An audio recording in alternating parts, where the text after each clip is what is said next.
Hello, and thank you for joining us once again back here at the Magic of the Mouse podcast for the week of February 10th, 2020. On this week's show, Bill Jr. has all the latest Disney news, including Walt Disney World hosting Purple Day for Epilepsy Awareness, and an ultra runner is hoping to be the first to run from Disneyland in California to Disney World in Florida. And the results are out. Disney released its first quarter results in an after-hours conference call, and we'll crunch the numbers, so stay tuned.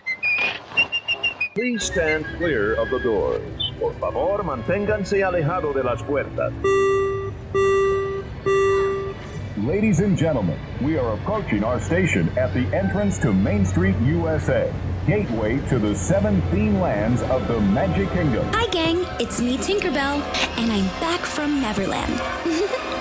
I'm ready to listen to my favorite Disney podcast, and I would love you to join me. So grab your mouse ears and meet me down at the end of Main Street, under Cinderella's castle, for the Magic of the Mouse podcast, with your host Bill Guerrero and Bill Guerrero Jr. See you there. Hello, and welcome back to the Magic of the Mouse podcast, episode 18. I'm your host again this week, Bill Guerrero Sr., along with my son, Bill Guerrero Jr.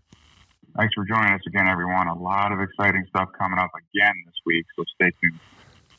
Yeah, and I forgot to mention in our last podcast that our normal co-host, Tom, he's down in the Orlando area right now. He just packed up the moving truck and moved down there. I believe he left last Wednesday because I flew home Thursday, and I believe he got down there Friday. He's had his house down there for a couple of years that he's rented out until he was getting closer to retirement, and they just moved down there last week, so he's getting his place all ready, and he'll be retired fully in May, so that is going to be his permanent residence down there, 25 minutes from Disney World. So now we got a place to go and visit when we want to go to the parks. Sounds good to me. Yeah, you and me both. All right, Bill, if you want to get us started this week with the news, I saw your list there. I know you got a lot this week. Go ahead. The first thing I have for this week's show is Purple Day Every Day has just announced their annual event for Epilepsy Awareness will be on March 1st. The event is in its third year and will feature morning activities as well as a free afternoon epilepsy expo, all held at the Contemporary. The day will close with an evening at Epcot where Spaceship Earth will illuminate in purple lights to raise awareness for epilepsy. The event is sponsored by the Anita Kaufman Foundation and Epilepsy Association, whose mission is to educate the public not to fear epilepsy or brain trauma. To me, this is great. I've never been to this event, but anything raising awareness for illnesses and medical conditions is always a good thing. Next thing I need to talk about is an ultra runner named Don Mukow. Mr. Mukow is a 58-year-old marketing director for Plano, Texas. He hopes to be the first person to tackle a transcontinental trek stretching from coast to coast and mouse to mouse when he runs 2,830 miles from Disneyland to Disney World. Mukow will start his run across America in Newport Beach on Saturday, February 1st, and hopes of finishing 98 days later in Melbourne, Florida. After dipping his toes in the Pacific Ocean in Newport Beach, his first stop will be 14 miles up Harbor Boulevard in Anaheim, right in between Disneyland and Disney California Adventure. If all goes according to plan, Mukow will arrive at Disney World 94 days later before making his final stop in Melbourne, Florida on May 8th. Mr. Mukow knows exactly what he's going to do when he finally makes it to Disney World. Quoted saying he's going to eat, get a massage, and go ride It's a Small World. I don't blame him about the massage part. That's a lot of running. Best of luck to Mr. Mukow. I hope he makes it. All right. Third thing on the list is Walt Disney World puts final touches on Mickey and Minnie's Runaway Railway. I know we've discussed this before, but there's some new details coming to light. Now, with just over a month before its opening, guests will soon get the chance to jump on board this first-of-a-kind attraction that is based on recent award-winning Mickey Mouse cartoon shorts, and it will be the first ride at any Disney park that stars Mickey Mouse and his friends. Now, Disney Imagineers have been putting the final touches on the attraction, which is taking over the former home of the Great Movie Ride at Hollywood Studios Chinese Theater. Guests will board a train and be pulled into the action of a new Mickey Mouse cartoon short titled Perfect Picnic. It's a short that's created specifically for this attraction. Walt Disney Imagineering said the train guests will board will use the same steamboat whistle used in the 1928 short Steamboat Willie. The black and white short was the first Disney cartoon with synchronized sound. Disney officials also said the ride will feature unexpected twists, slapstick gags, and mind-boggling transformations at every turn as Mickey and Minnie try to save the day. New standby and fast pass signs look to be installed above the attraction's entrance. The signs, however, are hidden behind a yellow cover. Disney said Friday, January 31st, they've also started to train a number of cast members that will soon open the attraction. Now, did you see what I was just talking about there, Dad, when you were down there, the signs that were covered by a yellow cover? Yeah, I did see a few things down there. They started putting some signage out front. I took a couple pictures of one. And, yeah, I did see what's going to be, it appears to be like a light-up sign. They were putting that up, and it looks like that's unveiled now that they showed that. But I believe we got, a little less than a month or a month from today, right? March 4th, I believe it's supposed to open. Sounds about right. They haven't released a lot of previews, but from what I've seen, it looks like it's going to be a really good ride, and I'm looking forward to going on that next time down.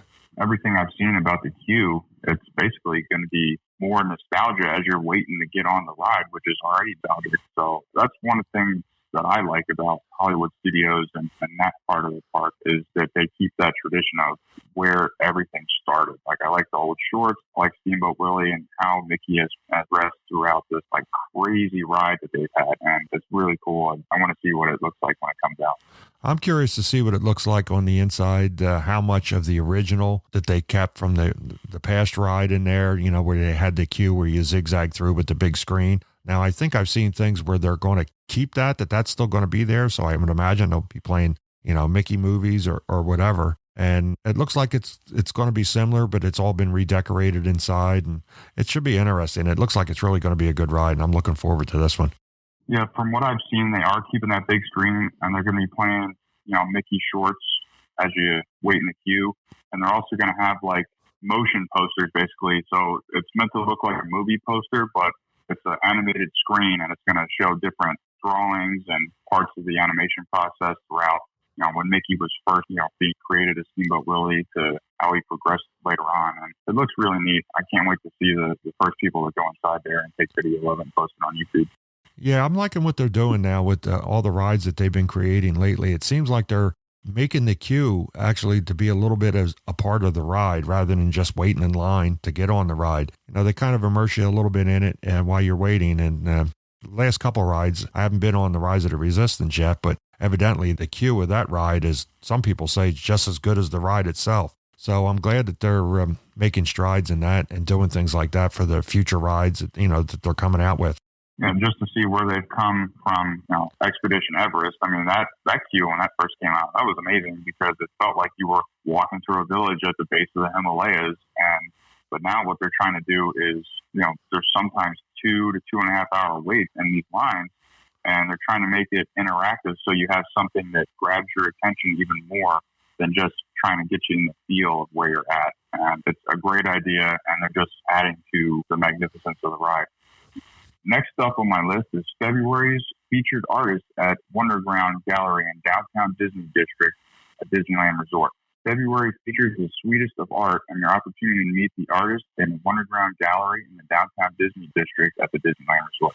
You can have your favorite piece signed, making a very unique Valentine's Day gift for your special someone or yourself. The artists for this include Artist in Residence featuring Gabby Zapata. Gabby has worked for several studios doing character designs and visual development. She will be appearing from February 8th to the 9th, and again February 15th to 16th, and the 22nd to the 23rd. All those dates she's coming out from 5 to 9 p.m. The artist showcase will be featuring Jared Maruyama. His specialty is making character designs, and usually kind of cute, more along the bubble art designing.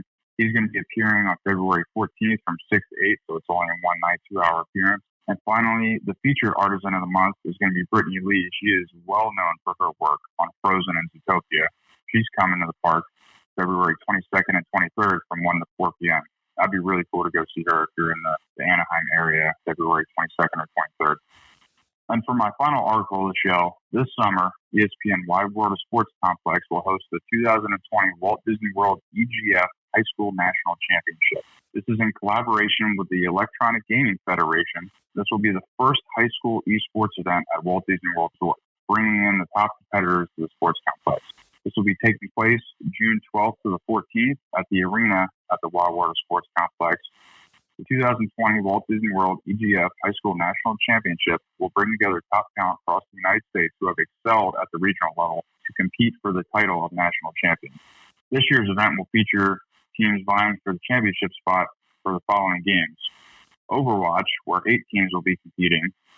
Rocket League, where 8 teams are also competing. And Super Smash Bros., where we're going to have 16 teams competing. I highly doubt this event will be televised, but I'm pretty sure there's going to be live streaming the games on YouTube or Disney's Facebook page or something like that. If I find anything, I'll be sure to share the stream on our Facebook page and get it out there as best as I can. This would be something I really like to watch.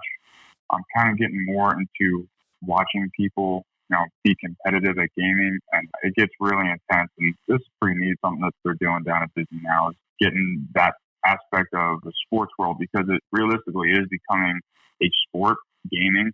It's getting real big now, and I think they're trying to take advantage of it and bring a little bit more exposure to this new sport, as it's going to be called fairly shortly, because that's the way our society is going, is all electronic. All right, we're going to move into next here. Today was earnings day. I know this podcast will be coming out about a week after this date, but today was earnings day for Disney. And one thing that was brought up that I saw online before the actual earnings came out, they're saying with the Shanghai Disney, if that stays closed for, I believe it's up to 2 months, they said they could take $175 million hit if the park stays closed due to the coronavirus over there in China. As Disney anticipates a combined $175 million hit from 2 theme parks in Asia due to recent coronavirus outbreak as they remain closed for 2 months. That includes $135 million of operating income at Shanghai Disneyland and $40 million from Hong Kong Disneyland. It says both are temporarily closed due to the epidemic, which has emptied out all of China's public areas. It says so far over there they have 2,900 cases of the virus, which has been spreading quickly. So it's probably a good thing that they did close the parks because, probably a lot of people wouldn't be coming anyway, but the ones that were coming, and also the employees, it keeps them out of harm's way too and dealing with the public there. And I know it's been mentioned that Disney in Japan, that now the entertainers and, the cast members, they're able to wear the mask now. The operators at Disneyland Japan are letting them wear masks while they're working. And I believe that I heard today also that Tokyo Disney, that they've stopped all character interactions with the public until this epidemic passes.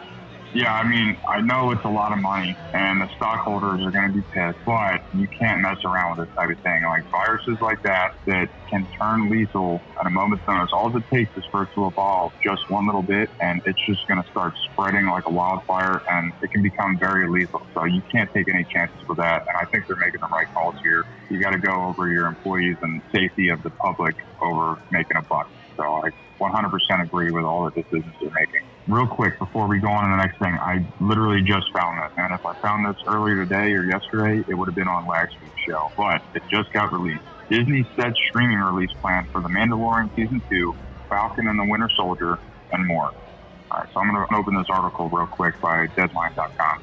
So Disney says The Mandalorian will return with its second season in October, with the first 2 series from Marvel, Falcon and the Winter Soldier, and WandaVision premiering in August and December, respectively. CEO Bob Iger delivered those updates, winking at a certain child, aka Baby Yoda, Mandalorian, along with a raft of streaming metrics and plans for the evolution of Disney Plus during a conference call with the analysts. Disney beat Wall Street estimates for earnings and revenue in the first quarter. The Mandalorian, the Star Wars spin-off series brought to the screen by Lion King and Jungle Book director Jon Favreau, was the signature series for Disney Plus, which launched last November. Disney has not broken out any viewership information around the show as of yet. Notably, a previously binge-oriented streaming marketplace, Mandalorian has released episodes on a weekly basis, and Disney executives have indicated they will stay with that strategy. So this is big news. Mandalorian coming out in October. Falcon and Winter Soldier are getting their own show, and Wanda from the Avengers is getting her own show as well in December. I'm so happy now. It's just made my night. I'm sure that's good news for you. I know how much you love The Mandalorian, and I'm looking forward to it coming back too in October now. You had me hooked on it, and they're really good shows. So I'm looking forward to seeing the second season to see where they take it. Any mention to how many episodes will be in the second season, or they haven't released that yet? No, they haven't released anything about that yet. I'm going to keep looking at stuff, obviously, but I would assume it'd be around 8 or 9, same as last season. Who knows? They could take it a little further and go 12 episodes, which I would love. Just keep throwing more and more of these things out. I don't want to have to wait another year for 8 more episodes. This is already torture enough as it is. I want to get into what we were just talking about a minute ago.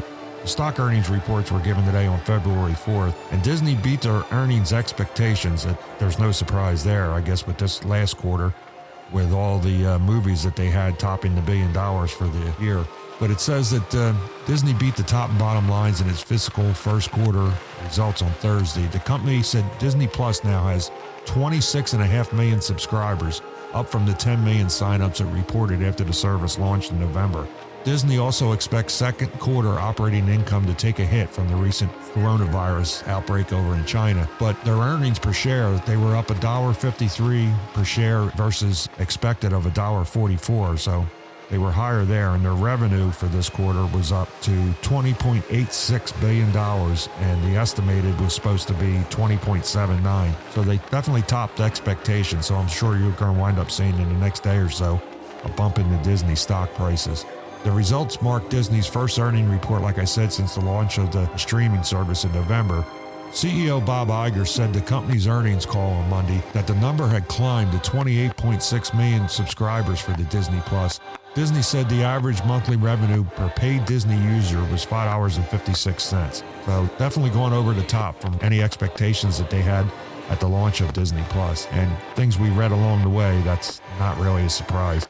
Yeah, and they're still expected to release streaming for Disney Plus in India too, and they're expecting to get even more subscribers come on with that. And this thing hasn't been online for that long, and they have almost 30 million subscribers since November 12th. Like, that's incredible. Yeah, and I believe that it's not in the UK and Ireland and places like that in Europe, that it's not to all those places yet. I believe that was supposed to go live over there at the end of February or in March. I believe that's what they were saying back when, it went to us in November. They're saying about 20% of the subscribers who signed up for Disney Plus did so through a free trial with Verizon. That's a lot of subscribers that, got their 1 year with Verizon. And roughly 50% of subscribers signed up for the service through Disney Plus site, and many of them have bought a year-long service or even a 3-year subscription, Iger added. Oh, yeah, I'm a 3-year subscription holder. Yeah, I know. I paid for it. Yeah, thanks for the birthday present. Disney also did not update its guidance for the service. The company previously forecast between 60 and 90 million subscribers by the end of the 2024 fiscal year. Iger said on the call that it's far too early in the rollout of Disney Plus to give any new guidance, especially as the service has yet to launch in some international markets, like we were just saying. I believe it's in March that I had saw before that it's supposed to go live over in Europe. Yeah, they're going to see it spike again, and then the stock prices are going to go back up, and it's just going to keep going. But if you're a stockholder, just sit tight. It's going to blow over. Don't worry about it. This year is going to be better. I can see this year hitting it over 160 share. I don't think it's going to be as productive as last year with all the movies reaching the $1 billion mark, but it's going to come back and probably go up about another $20. And the last thing that Iger added on the call was that their ESPN Plus service now counts 7.6 million subscribers, and Hulu, which Disney owns, is 30.7 million subscribers. Hulu reported average monthly revenue per paid subscriber at $59.47 during the quarter. It says, meanwhile, ESPN Plus reported average monthly revenue per paid subscriber at $4.44, which was a 5% decline from a year ago this period. Disney blamed the decline on a shift in the mix of subscribers to its bundled subscription package with Disney Plus, ESPN Plus, and Hulu, which has a lower average retail price per service compared to the average retail if they, bought each service individually. Yeah, I think that was a great idea. Yeah, they're getting less per person, ESPN Plus, but bundling all three of those together, it's $12.99 a month. For Hulu, ESPN Plus, and Disney Plus, you can't beat that. I don't think they're going to keep that for long. I think that's kind of like, the 3-year Disney Plus with Verizon. I think that's only going to be for about a year. And then where they're going to get people is to keep the bundle. It's going to jack up price close to like $20 or whatever it is per person, per account. Yeah, the one thing that they have on the article that I'm looking at here is a graph of all the select streaming competitors, and Disney Plus has a long way to catch up to Netflix. They're saying Netflix has upwards of over 160 million subscribers. HBO's over 140 million, or right at 140. Hulu, as we just said, is over 30, and then the Disney Plus and the CBS Showtime is around 10 million. So we're still in the early stages of Disney Plus, just a few short months, and that's a lot of subscribers in just a few months. So we'll see how this plays out in the next year or two. and as they add new content and their special projects just for Disney Plus. So there's a lot to look forward in the future. Yeah, that's going to be the biggest thing, is continuously adding new content that people want to see. That's the problem with some video games that I've been finding. There's a couple that I play that they were the first of its kind, and because of that, they didn't do updates as regularly as, say, Call of Duty or like hockey, which were, pretty competitive games. They had a lot of other stuff that they had to deal with, but like PlayerUnknown's Battlegrounds, it was like the first battle royale game, and then they're like, yeah, we're the only one that does this, we don't need to update. So all these other gaming companies started coming out with them. They were way behind the ball, and then they started losing people. So Disney needs to keep moving forward and bringing out, Falcon and the Winter Soldier and WandaVision, more of the Mandalorian. They need to get on the Kenobi series, which I can't wait for. They need to get on a Darth Maul series, which will be incredible too. As long as they can keep producing new original content, they're going to keep getting more subscribers and keeping their subscribers as they already have. All right, and the last thing that I want to talk about as far as their earnings call today, Disney Studio Entertainment revenues, they're saying it came in at $3.76 billion for the quarter, up from $1.8 billion during the year-ago period. Disney said the jump in theatrical revenues was due to performance of Frozen 2 and Star Wars Rise of Skywalker, which both debuted last year. Then it went on to say revenue for Disney Parks Experience Products segment grew 8% for the year over to $7.4 billion during the quarter, while operating income increased 9% to $2.3 billion. The company said operating income growth during the quarter was partially offset by lower results at its international parks and resorts. The segment was helped by growth at Disney's domestic parks and resorts as a result of opening new parks and attractions, including Star Wars Galaxy's Edge and Rise of the Resistance ride. Iger said on the call that Rise of Resistance has done extremely well in terms of attendance and higher guest spending. So that's what people were worried about, if you remember, when Disney opened the Star Wars land parks in California and Florida, that the crowds weren't coming. And what people kept saying, once the new ride opens, what everybody was waiting for, the crowds would come. If they knew it was coming in a month or two, why are they going to spend the money to come down, and miss the main ride and attraction in the land? So all the worries, I guess, have gone by the wayside for that, because now that everything's open, the guests are definitely coming back to the parks. Yeah, I said that a couple episodes ago. I mean, you've talked about that multiple times. Well, yeah, exactly what you were saying. Why would you spend the money to come down to just go on Smuggler's Run when you could wait a couple months and go on Rise of Resistance and Smuggler's Run? Like, it just doesn't make sense. So everybody was freaking out about having no crowds, or, well, the land's not finished yet. Why would they come see it if it's not finished when they could see it when it's finished? So, I mean, especially with the hype coming around Rise of Resistance, they're going to have no at all. Like, everybody was just up in smoke about it. There was no reason to be worried about it at all. All right, Bill, you had something else you want to get into? Yeah, so we've gotten away from talking about Disney movies in like the last handful of episodes, and it's kind of been breaking my heart, so I wanted to get back into it here a little bit. I'm going to talk about some new movies coming out in a couple months. The first one being Onward, starring Tom Holland and Chris Pratt. It comes out March 6th, and it's Pixar's first original movie since 2017's Coco, which I actually really enjoyed it. I didn't think I was gonna. I was kind of skeptical about it, and then sat down and watched it with the kids, and it had a really good story, and the animation was great, and we really liked it. Now, Onward is a new film for Monsters University's Dan Scanlon, featuring voice work from Pratt, Holland, Julia Louis-Dreyfus, and Octavia Spencer. It's a high-profile release from the famed animation studio that will set in the suburban fantasy world, follow two teenage elf brothers who embark on an extraordinary quest to discover if there is still a little magic left. Now, very little is known about the project, but it's something that surely will catch more attention in the next couple months. It comes out, like I said, it comes out March 6th. I haven't really seen a lot of buzz about people to go see it. From all the trailers and previews I've seen, it looks pretty good. Next thing I wanted to get into is a couple weeks after that, March 27th, Mulan comes out. And a lot of people have been waiting for this to come out.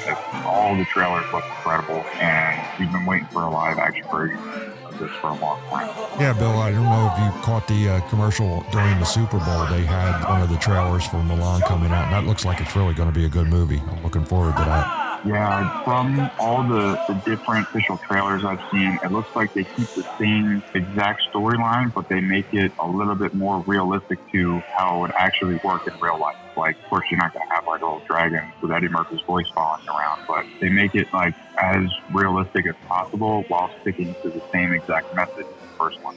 All right, on those lines too, Bill, I know you're the big movie buff. I don't know if you're that much into Broadway, but did you hear the news that Disney bought the rights to the Broadway show Hamilton? And I believe, I don't know the date of it, it was 2023 or 2024 that the movie's going to be coming out. And supposedly, I don't really understand it because the movie, the way it sounds, was already filmed at one of their live performances. That's basically what the movie is going to be. It's going to be a film of a live performance, but they did it as a lot of the original actors in the Broadway play that they were, I guess, leaving. And it was one of the last shows that they were all still together, and that's when Disney filmed the bulk of this. And supposedly Disney paid $75 million for the rights for this movie to the creator of the play Hamilton.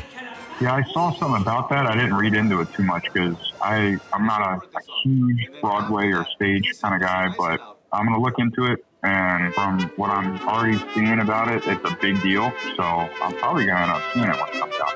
Yeah, I forget exactly what the date was. And if anybody would like to see our friend that was on our podcast the last 2 episodes, Jeff Bates, Dole Whip Dad, on his YouTube channel, he put out a video, I believe it was yesterday, about the Hamilton coming to Disney. And he has a lot more of the particulars and what it's going to be and when it was recorded. So if you want to check it out, go over to Dole Whip Dad's YouTube channel and take a look at the video on Hamilton coming to Disney. The next movie I wanted to talk about was The Jungle Cruise that comes out on July 24th. I'm a big fan of the ride. I know our friend Kurt that's always on the show is a big fan of the ride. I know you love that ride, Dad, right? Yeah, that's one of my favorite rides. I usually try to ride that every time, when I'm down in the parks in Florida. Little snippet from this article on Green Rant. So Disney's Jungle Cruise is an adaptation of their iconic Disneyland ride from director Jamie Fletzera. Is now scheduled to be the studio's biggest midsummer release this year. And the new release date makes sense considering that Emily Blunt, their new Mary Poppins, Dwayne "The Rock" Johnson, one of the most popular actors in the world as of now, are headlining the film. So they did have a couple release dates, flip-flops back and forth, but it looks like it's set for the end of July, which appears to be billed as Disney's next Pirates of the Caribbean franchise. So if all goes well with the Jungle Cruise, they could add more and more onto it and make it into a series. I'm excited to see it. I know Kurt, I talked to him about it before, and he's real excited to see it too. Yeah, I'm looking forward to that. I've seen a couple of the trailers for it, and it looks really good. But, sometimes the trailers look great, and that's the best parts of the movie is the minute, 30-second trailer. But the track record that they have recently for the Disney movies that have been coming out, it should be a good one. The last movie I wanted to bring up, it's not expected until the middle of 2021, and that's the 5th installment of the Indiana Jones franchise. This article says, even though the Indiana Jones franchise is a Lucasfilm production, it's not a Star Wars film, which is why it's on the list. It was long believed that Indiana Jones 5 would happen at some point after Disney acquired Lucasfilm in 2012, and that belief came true when the studio announced in 2016 they produced the other movie starring Harrison Ford and Shia LaBeouf. Unfortunately, it's been delayed multiple times, first from 2019 to 2020, and then again one more time in 2021. But with Steven Spielberg returning as director and Harrison Ford returning in the new Indiana Jones movie as Indy, it's going to be written by a Star Wars story, that movie, co-writer John Hassel. This is real exciting news. I know Bill Whip Dad's a big Indiana Jones fan. If he's listening, get real excited. I'm real excited just to check this out. I mean, I know we got a long time to wait, but just a little bit of hope that they're making another Indiana Jones movie. I can't wait. Well, that's all the time we have for this week's show, but we would love you to be a part of the Magic of the Mouse throughout the week. So be sure to check us out on our various sites. For all the latest Disney news, visit our website at www.magicofthemouse.net. And you can also follow us on social media. We are on Facebook, Instagram, and Twitter. Just do a search for Magic of the Mouse and be sure to like and follow us. You can also follow our Magic of the Mouse TV channel on YouTube. There we are posting videos of the Walt Disney theme parks, along with video versions of our Magic of the Mouse podcast. So please subscribe and click on the notification bell to be notified when we post new videos. We hope that you will join us again here next week back at the Magic of the Mouse. But until then, remember, it all started with a mouse. Well, Musketeers, that's about it. Tomorrow, a big special show. See you then. Bye, everybody.